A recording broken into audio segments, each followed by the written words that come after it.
दोस्तों नमस्कार।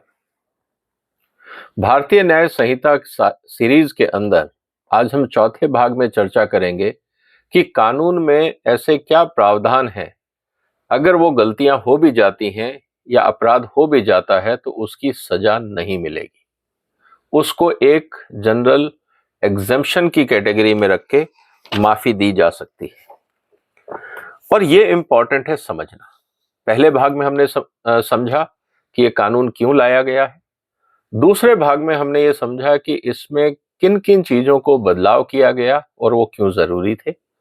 तीसरे भाग में हमने ये समझा कि इसमें किस तरह के पनिशमेंट्स का या दंड का प्रावधान है। इस भाग में हम ये समझेंगे कि कौन कौन सी ऐसी बातें हैं, अगर वो गलतियां हो जाती हैं या एक्सीडेंट हो जाता है, नुकसान हो जाता है, गलती से किसी की हत्या हो जाती है, तो उसको अपराध नहीं माना जाएगा। ऐसे करीब 30 सेक्शन हैं इस कानून में जिनको समझना जरूरी है, क्योंकि बहुत बार परिस्थितियां ऐसी होती हैं जो व्यक्ति के कंट्रोल से बाहर होती हैं, और उस स्थिति में अगर किसी का नुकसान हो जाए या किसी की मौत हो जाए जिसका इंटेंशन किसी का नुकसान करना नहीं था, इस बात को कानून में समझा गया और ऐसे एग्जेम्पशंस क्रिएट किए गए ताकि बेगुनाह को, जिसकी नियत नहीं थी किसी को नुकसान पहुंचाना, लेकिन अगर हादसा हो भी जाता है तो ऐसे व्यक्तियों को कानून की नजर में निर्दोष माना जाता है।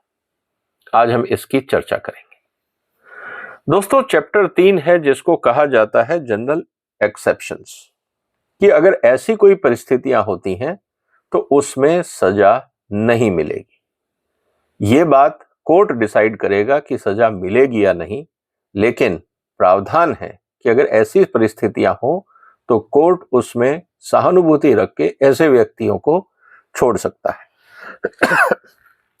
उदाहरण के लिए अगर सेक्शन 4 की हम बात करें कि जहां पे मान लीजिए किसी से कोई गलती हो जाती है, फैक्ट्स की गलती है, कानून की नहीं। मान लीजिए कि एक पुलिस अधिकारी है, दंगा हो रहा है, उसको कहा गया, अपने सिपाहियों को कहा गया कि आप गोली चलाएं, और किसी की मौत हो जाती है। दंगा रोकने के लिए गोली चली लेकिन किसी व्यक्ति की मौत हो गई, तो क्या पुलिस वाले को आप सजा देंगे? ऐसा नहीं। वो अपने बड़े अधिकारियों की बात मान रहा था, वो लॉ एंड ऑर्डर को मेंटेन करने के लिए उसको गोली चलानी पड़ी, और वो किसी और के आदेश पे, अपने सुपीरियर्स के आदेश पे उसने गोली चलाई। इसमें पुलिस वाले को आप मर्डरर नहीं मानेंगे। इसी तरह से अगर मान लीजिए किसी पुलिस वाले को ओवर स्पीड करके किसी ट्रैफिक वायलेटर को रोकना है, तो कानून की दृष्टि में ओवर स्पीडिंग गलत है, लेकिन अगर अपराधी को पकड़ना है और अगर पुलिस ओवर स्पीडिंग ना करके उसको नहीं पकड़ेगी तो फिर वो अपराधी छूट के भाग जाएगा। इस परिस्थिति को भी हम अपराध नहीं मानेंगे। इसी तरह से न्यायालय में जजेस बहुत तरह के फैसले देते हैं। सेक्शन 5 इस बात को कहता है कि अगर न्यायाधीश ने कोई फैसला दिया है, अब न्यायाधीश फैसला कैसे देते हैं? जो तथ्य उनके सामने आते हैं। अगर उनके सामने जो तथ्य आए उस बेस पे अगर न्यायाधीश ने कोई फैसला लिया और बाद में पता लगता है कि वो गलत था, कोई नए तथ्य सामने आते हैं, तो इसमें उस न्यायाधीश की गलती नहीं है, उस जज की गलती नहीं, क्योंकि उसने जो डिसीजन लिया वो गुड फेथ में लिया और जो साक्ष्य उसके सामने रखे गए उस आधार पे लिया। सेक्शन 16 ये कहता है कि मान लीजिए लोअर कोर्ट ने कहा कि इस व्यक्ति को गिरफ्तार कर लिया जाए या इसको कोई सजा दी जाए, और हाई कोर्ट में जब तक वो मुद्दा जाता है वहां उसकी सुनवाई होती है और वो आदमी बरी हो जाता है, लेकिन जब तक वो आदमी जेल में रहता है तो इस बात की सजा उस जज को नहीं मिलेगी, क्योंकि जो अधिकारियों ने उसको बंदी बनाया, या उस पुलिस वाले को नहीं मिलेगी, क्योंकि जिन्होंने उसको बंदी बनाया वो गुड इंटेंशन में कानून के हिसाब से कानून को फॉलो करने के लिए उस व्यक्ति को बंदी बनाया। उनकी नीयत बंदी बनाने की नहीं थी, लेकिन न्यायालय का आदेश था, इसलिए किसी व्यक्ति को बंदी बनाया। अगर हाई कोर्ट उस कानून में उसको बरी कर देता है, उस केस से उसको बरी कर देता है, तो इसकी सजा उस पुलिस अधिकारी को या उससे जो संबंधित लोग हैं उनको नहीं मिलेगी। इसी तरह से सेक्शन 17 इस बात को कहता है कि मान लीजिए एक आदमी ने अपनी तरफ से प्रयास करके किसी अपराधी को पकड़ा। उदाहरण के लिए कि कोई आदमी किसी का मर्डर करके भाग रहा था और किसी ने देख लिया और उसने जाके उस आदमी को पकड़ लिया। कानून के हिसाब से आपको किसी को पकड़ने का अधिकार नहीं है, लेकिन कोई अपराध करके भाग रहा है तो कानून ये एक्सपेक्ट करता है कि नागरिक अपनी जिम्मेवारी को समझें और ऐसे अपराधियों को पकड़ के पुलिस के हवाले करें। बाद में ये पता लगा कि जो मार के भाग रहा था वो एक्चुअली सेल्फ डिफेंस में भाग रहा था। अगर वो उसको मार के नहीं भागता तो शायद जो पिस्तौल से उसने उसको मारा वो व्यक्ति, पहले वाला जो मरा, वो एक्चुअली जो भाग रहा था उसको मारने आया था और उसने उससे हथियार छीना और रिवर्स उसको फायरिंग करके वो भागा। ये सेल्फ डिफेंस एक एक्ट था और तीसरे आदमी ने उसको पकड़ लिया और पकड़ के पुलिस के हवाले कर दिया। तो क्या उसने अपराध किया? ये कोर्ट में तय होगा कि अगर वो सेल्फ डिफेंस में भाग रहा था तो जिस व्यक्ति ने पकड़ा उसने कोई अपराध नहीं किया। हालांकि उसको लगा कि ये मर्डर करके भाग रहा है, उसने अपनी ड्यूटी निभाई एज ए सिटीजन, लेकिन उसने अपराध नहीं किया। इसके अलावा एक और इंपॉर्टेंट सेक्शन है 18। मान लीजिए कि आप सड़क पे गाड़ी चला रहे हैं और वो ये कहता है accident in doing a lawful act.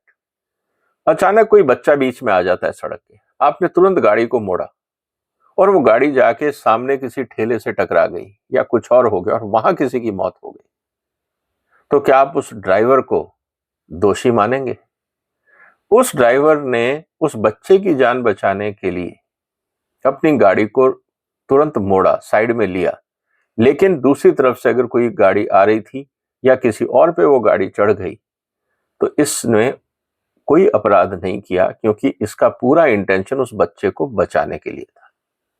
लेकिन जो हादसा हुआ वो दुखद था, इंटेंशनल नहीं था।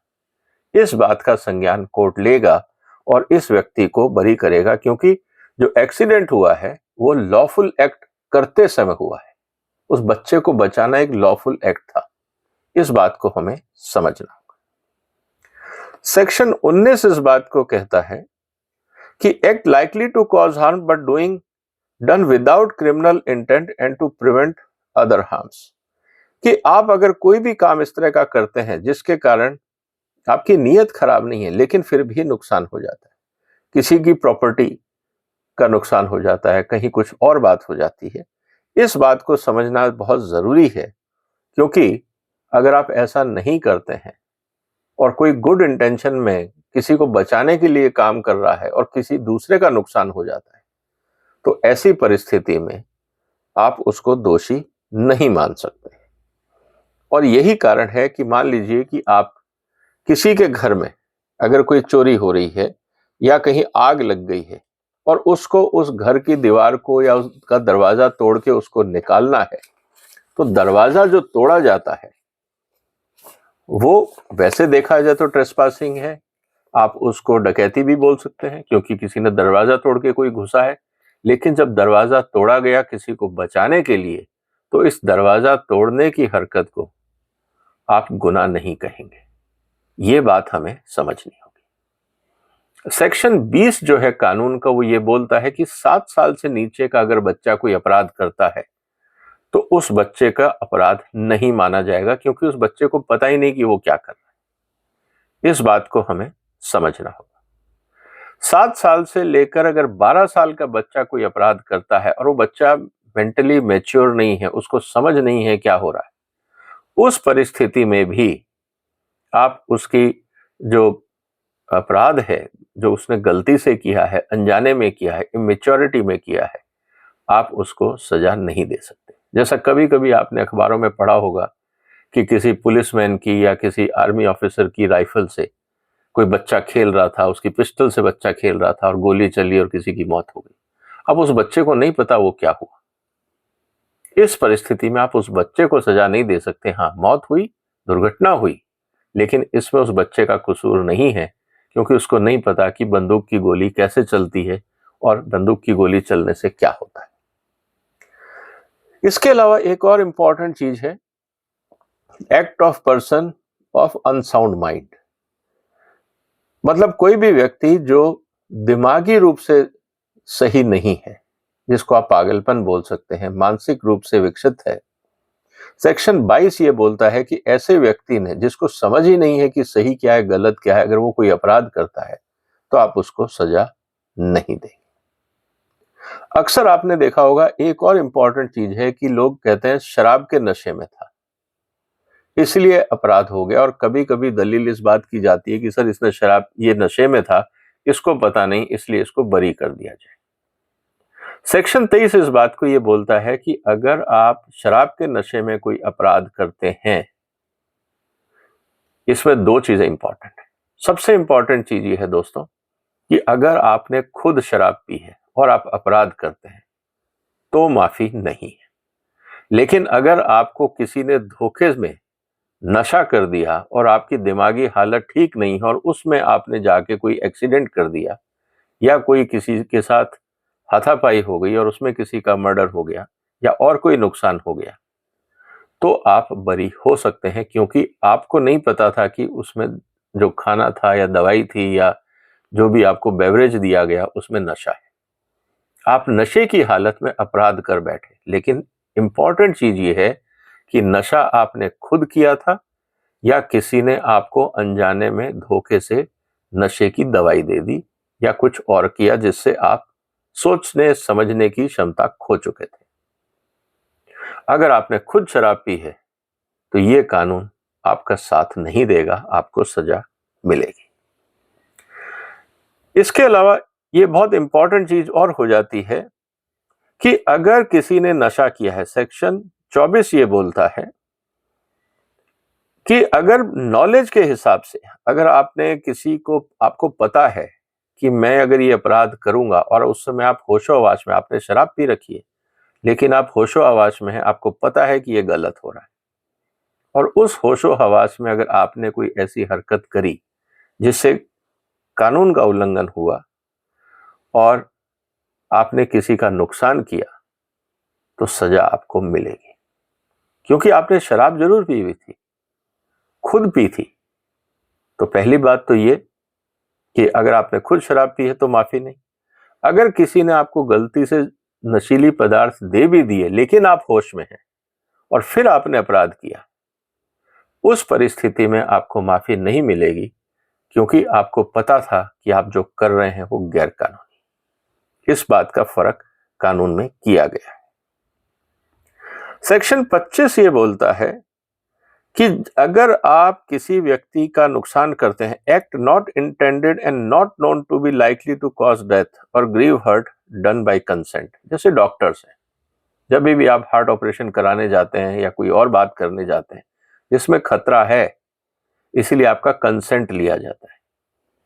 डॉक्टर पूरा प्रयास करता है कि आपका इलाज हो, लेकिन कभी कभार परिस्थितियां आउट ऑफ कंट्रोल हो जाती हैं।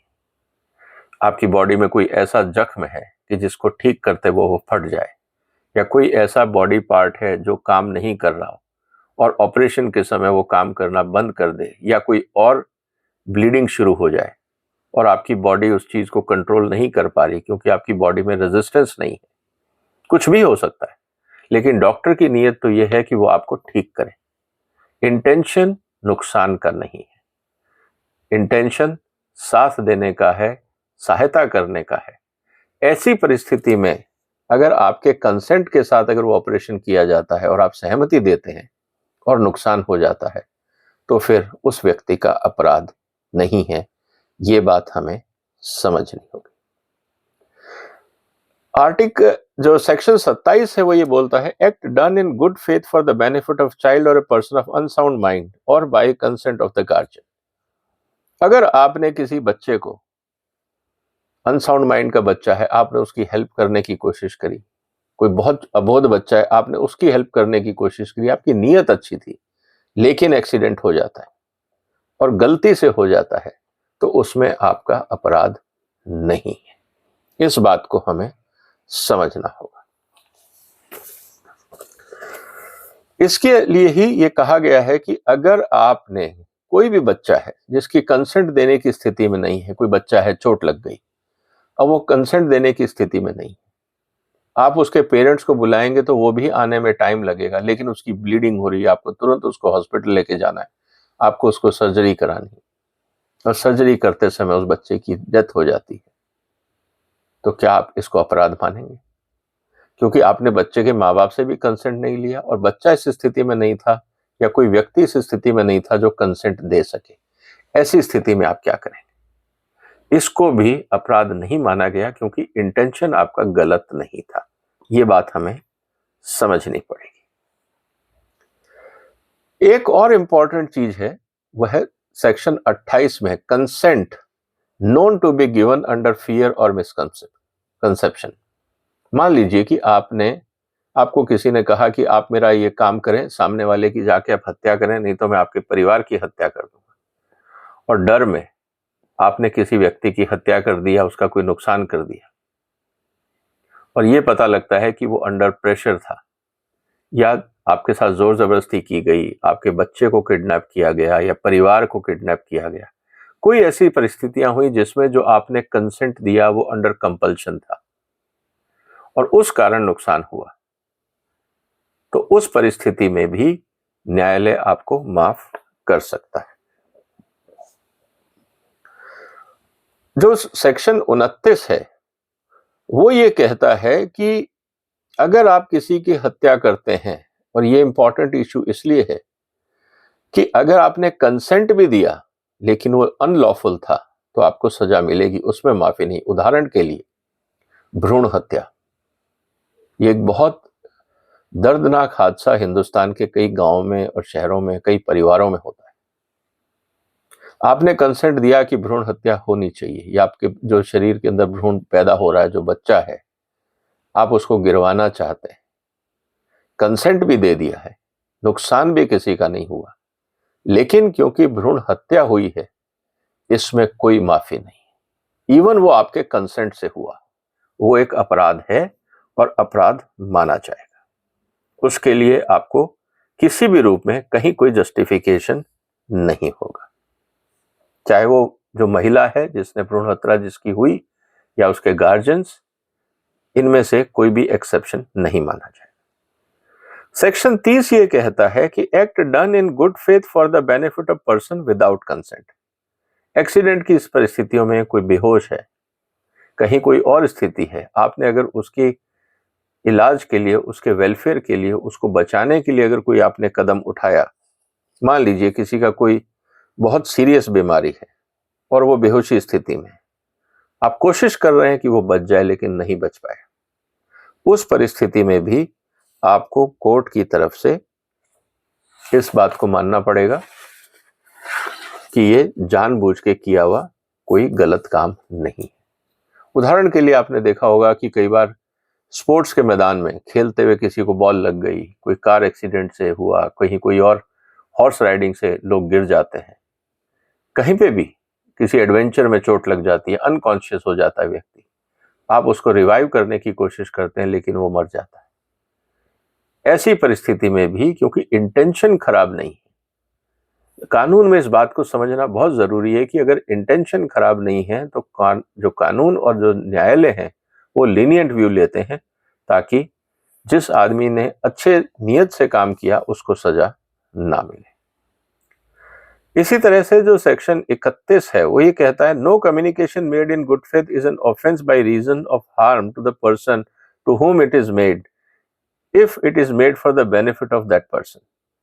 मान लीजिए अक्सर आपने पिक्चरों में देखा होगा कि आपको कोई चीज गुड इंटेंशन से बताई जाती है, कोई बुजुर्ग माँ बाप हैं उनको बताया जाता है कि आपके बेटे के फौजी है, उसकी बॉर्डर पे डेथ हो गई है या किसी की एक्सीडेंट में डेथ हो गई है।